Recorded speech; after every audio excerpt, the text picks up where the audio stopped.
Hello বন্ধুরা, আজকে আমি ধুবড়ী ডিস্ট্রিক্ট, এটা হলো গোলগঞ্জর একটা নদী।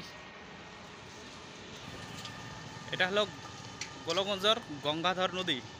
নদীর উপরে ব্রিজ বানাইছে নতুন একটা, দেখুন ব্রিজটা। এটা হলো ব্রিজ, গঙ্গাধর নদীর ব্রিজ, অনেক বড় ব্রিজটা। আর এখন আমরা যাব বাংলাদেশের বর্ডারে, বাংলাদেশ বর্ডার দেখতে যাব। দেখুন এখান থেকে মোটামুটি 6 কিলোমিটার দূরে বাংলাদেশ বর্ডার, ওখানে যাবো আমরা আজকে। তোমাদেরকে বাংলাদেশের বর্ডার দেখাবো। হ্যালো বন্ধুরা, আজকে আমি আসামের ধুবড়ী ডিস্ট্রিক্ট সোনারহাট, এটা হলো সোনারহাট। আর আপনারা দেখতেছেন এখানে, এই যে এখানে হলো বাংলাদেশ বর্ডার। এটা এই যে বাউ দিকে যেটা দেখতেছেন, এটা বাংলাদেশ বর্ডার। বাংলাদেশ বর্ডারে অল্প ঘুরতে আসছি আজকে।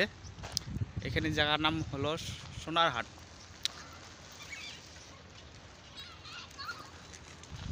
এই দেখুন বাংলাদেশ বর্ডার, কাঁটাতারের ওই পাশে হলো বাংলাদেশ, আর এটা হলো আসাম, সোনারহাট।